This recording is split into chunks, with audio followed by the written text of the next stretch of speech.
When I'm playing Mill, not only am I thinking about how many cards are in your graveyard, how many cards are left in your library, I'm also thinking about the resources on board. And part of that just comes with analyzing the metagame at hand. Just look at the mana base. Indomitable Creativity, 5 colors. Crashing Footfall, 5 colors. Domain Zoo, 5 colors. I mean, there's just so many punishable mana bases. So how do I take advantage of that? I mean, I'm not playing Blood Moon, but I might be playing Strip Mine in Modern. Enjoy. I think almost every game this league I've won the die roll, and you know what, I'm not gonna complain. I'll take it for what it is. It's just my luck this league winning the die roll hasn't been as favored, 1 and 2, so take it for what it is. I will definitely keep this hand. 4 spells, 3 lands, 2 crabs. Like, yeah, this a goodie. Run out the Hedron Crab first. No Leyline of Sanctity. They've kept a 7. Alas, Modern. Everyone's keeping 7 these days. Good hands are abound. So much value to be had everywhere. Interesting. My opponent casts Consider.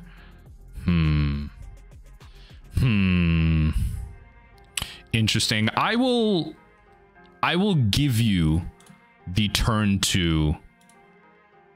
I will give you the turn to 8/8. Yeah, I will give you the turn to 8/8. Oh, wait a second. As Foretold and Faithful Mending. Be for real, opponent. Be freaking for real. What are we doing right now? Be for real. All right, Dak Faden. Stop it. What is going on?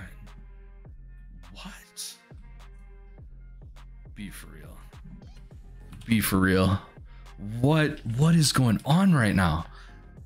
What? All right. Okay. I mean, I think we just go full steam ahead. Like, these are one of those matchups where, like, I don't know what I'm supposed to be playing against. In terms of, like, what am I supposed to be interacting with? Like, I got Double Drown. I have the opportunity to just hold that up. Is this deck gonna play As Foretold and then just cast Crashing Footfalls like 3 times? Like, you know? Yeah, like, I mean, I guess next turn I can hold up for As Foretold, right? Once each turn. No. What a cool card, honestly. What a cool card. And you like tutor for what you want. Like, this is sweet. I like it. I believe this is being messed around with in Pioneer, like as more copies of like Cacophony or Tasha's. It's cool. Yeah, enters the battlefield. If you cast it, exile instant less than or equal to Arcane Proxy's power. So yeah, like, it's 3 mana copy Cacophony.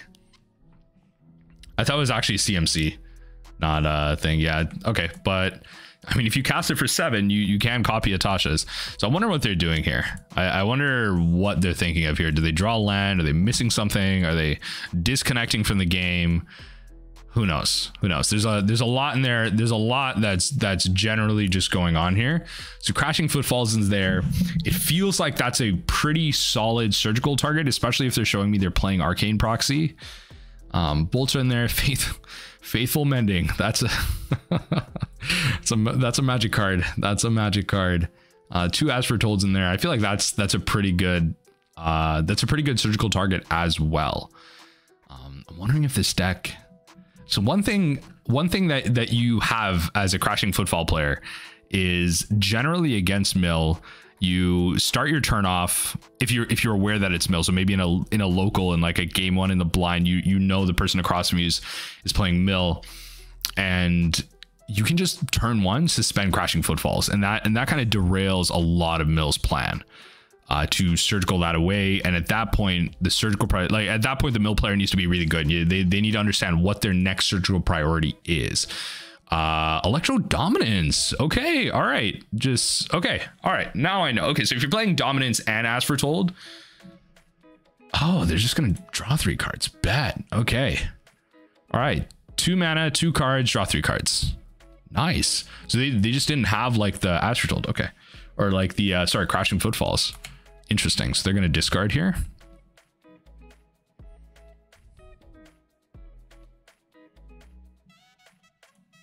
That's hilarious. Yeah, that's... that is not a good card here. That's not a good card here. Oh Lord, yeah. I think I'm supposed to hold up. I think I'm supposed to hold up Drown here. So let's do that. Let's do that. Oh, that's hilarious. Okay, so Electro Dominance. Probably playing a bunch of Spell Pierces, man. Interesting. This was a matchup that I you know, if I remember, was pretty favorable for Mill. There's a time when this deck was around. I would say it was pretty favorable for Mill. They're not fetching, which is unfortunate for the one Lonely Archive trap. I'm really curious as to how this deck sideboards too. I'm wondering if they do play Shuffle Titan. I think so. Fingers crossed here. I can take this game 1. I think we experiment with game 2 in the sense that we don't really bring in, you know, the graveyard hate per se. Okay.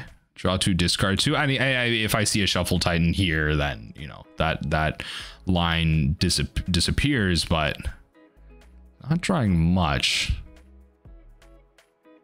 Love that. I love that for them.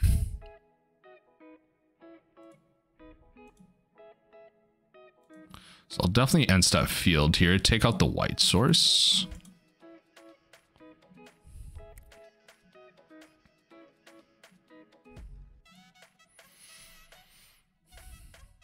Perfect. Another Crashing Footfalls. Hit him with this. I don't. Yeah, no, I was gonna say I don't know what you're winning with at that point. I mean, let's just take a general look through. They have like 1 Profane, you know, the Ancestrals. Looks like this is a 4 Spell Pierce type of deck. Yeah, as foretold, Electro Dominance, or as Dominance, or I don't know. I don't know.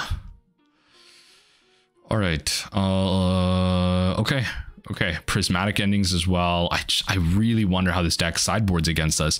Tasha's doesn't seem that great either. It's 3 mana sorcery, gets Spell Pierce pretty easy. They have like those arcane proxies, but this is where it evens out though. They have a lot of 0 CMC spells. So this might be like that Titanfall matchup where they do have a lot of high CMC stuff, but because half the deck is lands, the numbers actually work out in your favor. So I'm wondering if that's the case here. I think Ensnaring Bridge might be a little too cheeky. Fatal Push is cute. Maybe we like shave on that. I think it's definitely like a Spell Pierce, Extirpate type of move, right? Maybe like 1 card out, take out a Jace off the top end. Maybe just accentuate with these. I don't think this deck would want to play Chalice. Definitely not on 0, definitely not on 1. I'm thinking they definitely would not play it on 0. Could they run it out on 1? That wouldn't be favorable for them either. And this is really experimental. Let's see if they have the Shuffle Titan. That's where the experiment starts. I can't complain here. If I can take out the Rhino, like that's, yo, that's it right there. That we're cooking with gas at that point. Because they mull once. Nice.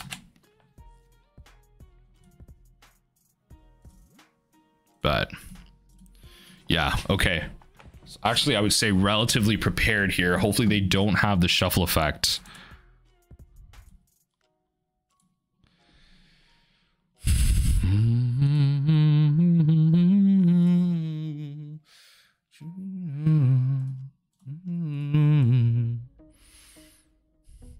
All right, 13 cards. Crashing Footfalls.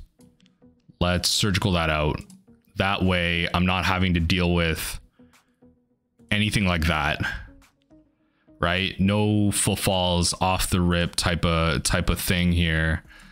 Finale of Promise. Yeah, definitely out of the graveyard then. Do they have spell pierces? Wear Tear is interesting. So they don't, how do they win here? I guess it's just Arcane Proxy. Finale of Promise lets them copy. I mean, I guess big Electro Dominance is a thing. Restore Balance is also, yeah, Balance is also fair too. They could like take out our, they could play like Arcane Proxy, take out our lands, but then it's like, their win conditions are like weak right now. Yeah, like I kind of just have to take out like Arcane Proxy, and I'm kind of like, kind of chilling. Like I'm kind of coasting the minute I do that.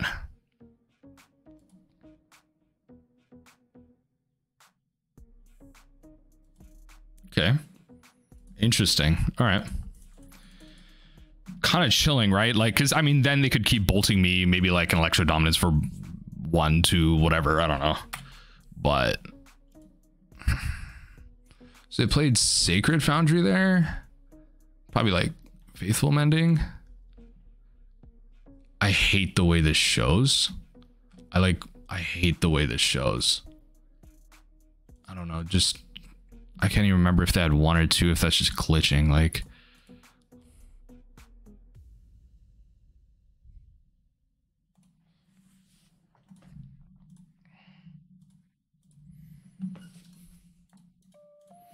so I'll wait till they cast something. Get rid of 1 Restore Balance. That's pretty nice. I'll wait till they cast something before I Flooded Strands here.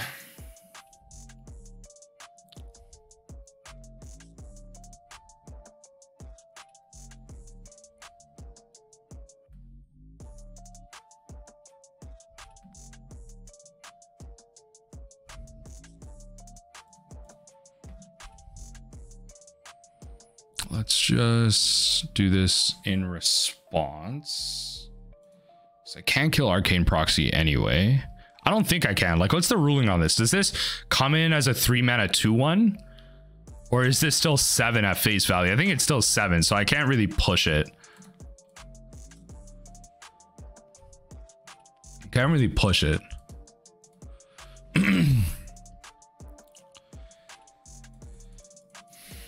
Kind of just keep milling them. Wonder if they draw land here or they stumble. Wonder if they stumble here. Hopefully they stumble, because that's huge. That's huge. Come on, come on. Another Electro Dominance, Restore Balance. Okay, that kills, yeah, that kills the crabs. That's fair. That's a good target. That's a good target.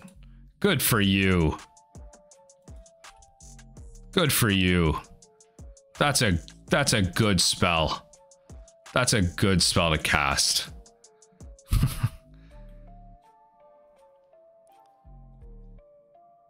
Once control the player who controls the fewest, so then players get to that. And then players and discards cards the same way. So they have to discard 2 cards. Okay, yeah, because I have the fewest. They have to discard. I like it. Hey, top deck visions, gas. Top deck visions is gas. Honestly, top deck Jace is gas too. I can play for 3 -2. I'm like, I'm swimming in the sauce. If I can draw Jace off the top, I'm swimming in the sauce. Restore Balance is such sweet art too. It really does. It's like, to me, it's like very From Software, you know? Very like Dark Souls, Elden Ring. Very, very much like From Software. But I wonder what they're thinking of discarding, right? So I wonder what they brought in Wear Tear for, actually. Like, are they worried about Soul Guide Lantern from us? Are they worried about, and I guess that's fair too, right? Because if they're playing stuff like Finale of Promise, if they're playing Faithful Mending in general, like I'm thinking about playing playing Soul Guide Lantern. But I just don't think that's the angle I want to take. So I'm wondering, you know, excuse me, what are they thinking of? Like, have they played against mill players that are playing like Leyline of the Void? Or, huh? It looks like they're stuck in some type of decision paralysis again. Like I have no idea what they want to do here. And you know what? This might be the ultimate trick here. Just fasting for Ramadan. I'm hungry. They're beating my mental right now. I might just in a fit of rage of just waiting all game. I might just concede it out. Let's see what they do. But we'll keep it here. We'll keep it here. And I think honestly, I think we'll just. I don't even know. I don't even know. Like, do we just wait? Do I just keep talking? That's what I'm thinking about. Maybe I'll just keep talking. I'll do that. And then if I need to cut it, I will cut it.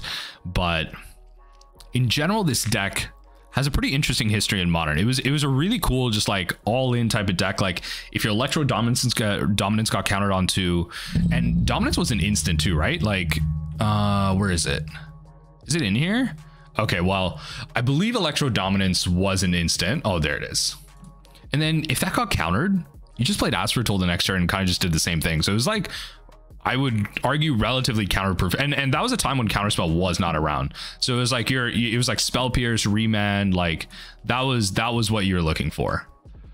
So that's gone. Yeah, that's what you were looking for. All right, my turn. That is gas. The basic island is gone in their deck. So I'm gonna hit that. Wondering if they have another.